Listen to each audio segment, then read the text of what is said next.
Welcome to Brainish English Stories. That morning, my wife and I said our usual goodbyes. She left her second cup of tea, and she followed me to the front door. She did this every day. She took from my coat a hair which was not there, and she told me to be careful. She always did this. I closed the door, and she went back to her tea. I am a lawyer, and I work very hard. My friend, Dr. Volney, told me not to work so hard. "You'll be ill," he said. "A lot of people who work too hard get very tired, and suddenly they forget who they are. They can't remember anything. It's called amnesia.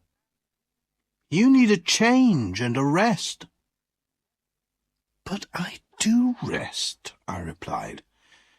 "On Thursday nights my wife and I play a game of cards, and on Sundays she reads me her weekly letter from her mother." That morning, when I was walking to work, I thought about Dr. Volney's words. I was feeling very well and pleased with life. When I woke up, I was on a train and feeling very uncomfortable after a long sleep. I sat back in my seat and I tried to think. After a long time, I said to myself, "I must have a name." I looked in my pockets. No letter, no papers, nothing with my name on. But I found $3,000. I must be someone, I thought. The train was crowded with men who were all very friendly. One of them came and sat next to me. "Hi, my name's R.P. Boulder, Boulder and Son from Missouri. You're going to the meeting in New York, of course. What's your name?" I had to reply to him, so I said quickly, "Edward Pinkhammer, from Cornopolis, Kansas." He was reading a newspaper, but every few minutes he looked up from it to talk to me. I understood from his conversation that he was a druggist, and he thought that I was a druggist too. "Are all these men druggists?" I asked. "Yes, they are," he answered. "Like us, they're all going to the yearly meeting in New York." After a time, he held out his newspaper to me. "Look at that," he said. "Here's another of those men who run away and then say that they have forgotten who they are. A man gets tired of his business and his family, and he wants to have a good time. He goes away somewhere, and when they find him, he says that he doesn't know who he is and that he can't remember anything." I took the paper and read this. Denver, June 12th. Elwyn C. Belford, an important lawyer in the town, left home 3 days ago and has not come back. Just before he left, he took out a lot of money from his bank. Nobody has seen him since that day. He is a quiet man who enjoys his work and is happily married. But Mr. Belford works very hard, and it is possible that he has amnesia. But sometimes people do forget who they are, Mr. Boulder, I said. Oh, come on, Mr. Boulder answered. It's not true, you know. These men just want something more exciting in their lives. Another woman, perhaps. Something different. We arrived in New York at about 10 o'clock at night. I took a taxi to a hotel, and I wrote the name Edward Pinkhammer in the hotel book. Suddenly, I felt wild and happy. I was free. A man without a name can do anything. The young man behind the desk at the hotel looked at me a little strangely. I had no suitcase. "I'm here for the druggist's meeting," I said. My suitcase is lost." I took out some money and gave it to him. The next day I bought a suitcase and some clothes, and I began to live the life of Edward Pinkhammer. I didn't try to remember who or what I was. The next few days in Manhattan were wonderful. The theatres, the gardens, the music, the restaurants, the nightlife, the beautiful girls. And during this time, I learned something very important. If you want to be happy, you must be free. Sometimes I went to quiet, expensive restaurants with soft music. Sometimes I went on the river in boats full of noisy young men and their girlfriends. And then there was Broadway with its theatres and bright lights. One afternoon, I was going back into my hotel when a fat man came and stood in front of me. "Hello, Belford," he cried loudly. "What are you doing in New York? Is Mrs. B with you?" "I'm sorry, but you're making a mistake, sir," I said coldly. "My name is Pinkhammer. Please excuse me." The man moved away in surprise, and I walked over to the desk. Behind me, the man said something about a telephone. "Give me my bill," I said to the man behind the desk, "and bring down my suitcase in half an hour." That afternoon, I moved to a quiet little hotel on Fifth Avenue.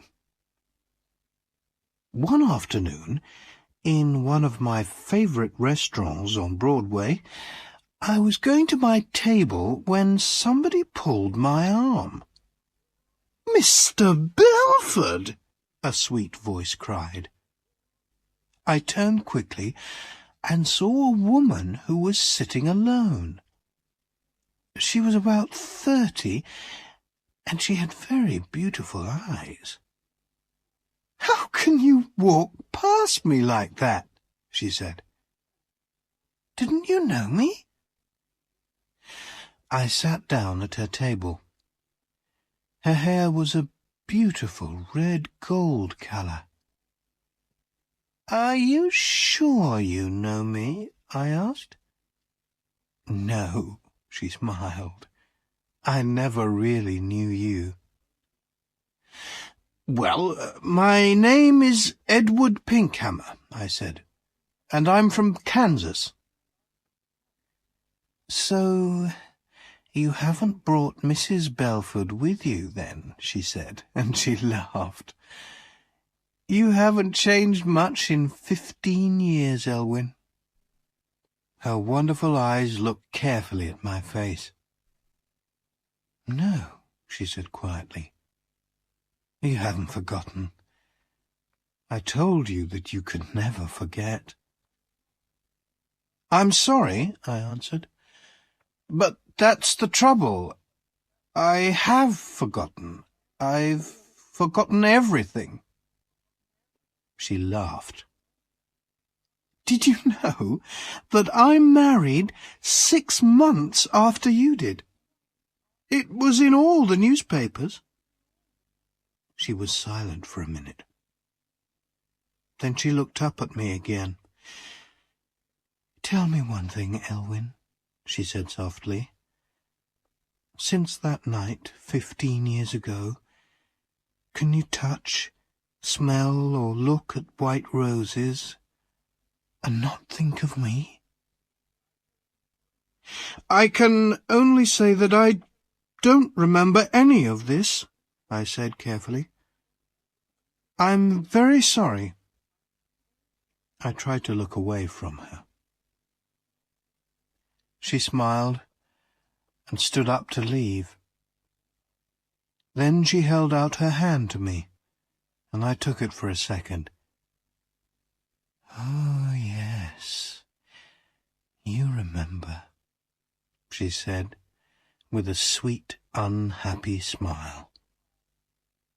Goodbye, Elwyn Belford.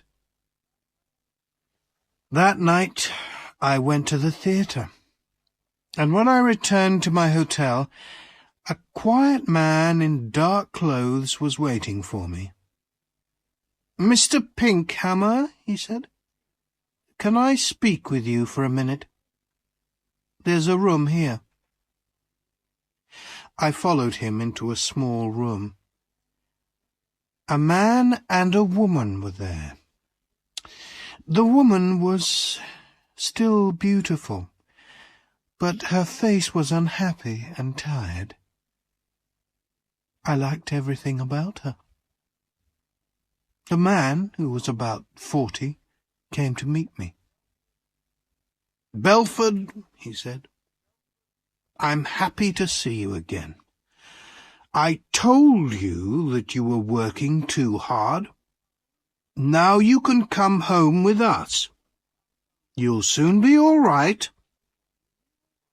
My name, I said, is Edward Pinkhammer. I've never seen you before in my life.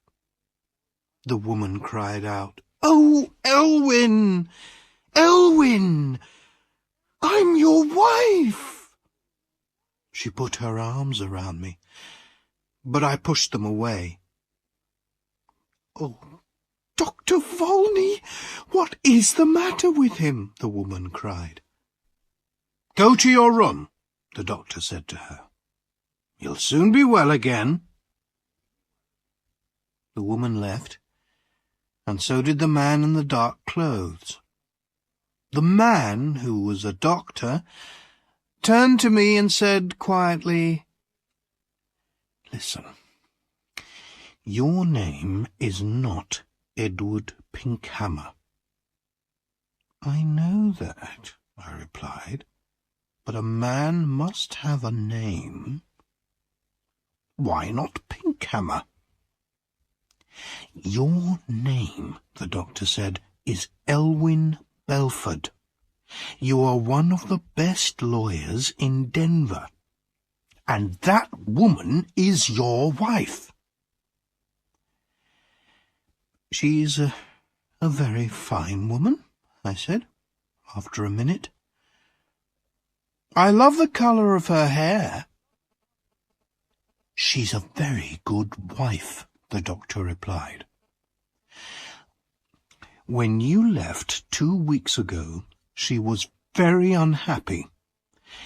Then we had a telephone call from a man who saw you in a hotel here. I think I remember him, I said. He called me Belford. Excuse me, but who are you? I'm Bobby Volney. I've been your friend for 20 years and your doctor for 15 years. Elwyn, try to remember. You say you're a doctor, I said. How can I get better? Does amnesia go slowly or suddenly? Sometimes slowly, sometimes suddenly. "Will you help me, Dr. Volney?" I asked. "Old friend," he said, "I'll do everything possible." "Very well. And if you're my doctor, you can't tell anybody what I say." "Of course not," Dr. Volney answered. I stood up. There were some white roses on the table. I went over to the table, picked up the roses, and threw them far out of the window. Then I sat down again. "I think it will be best, Bobby," I said, "to get better suddenly. I'm a little tired of it all now. Go and bring my wife Marion in now. But, oh, Doctor," I said with a happy smile. "Oh, my good old friend. It was wonderful."